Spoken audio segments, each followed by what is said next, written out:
Today I want to direct your attention to the book of 1 Kings, and if you're really ambitious, you can read chapter 8, verses 1 through 61.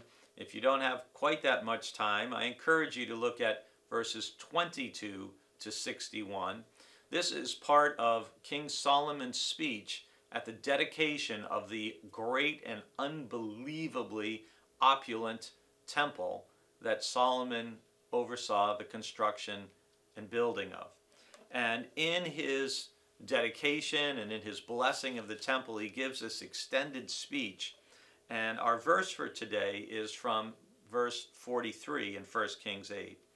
And Solomon is speaking and says, "Then hear in heaven your dwelling place, and do according to all that the foreigner calls to you, so that all the peoples of the earth may know your name and fear you, as do your people Israel, and so that they may know that your name has been invoked on this house that I have built." Again, following up on what I shared yesterday about God's call to Abraham, that through Abram and his descendants, God would bless all the nations, all the families of the earth.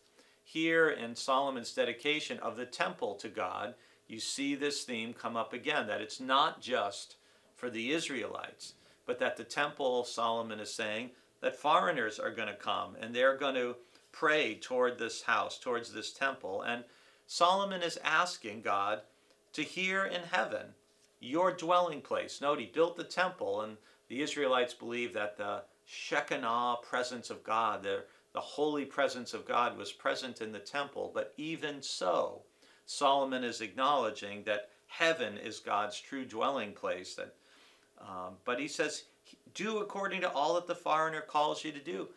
Solomon's asking God to hear the prayers of non-Israelites who pray to the Lord.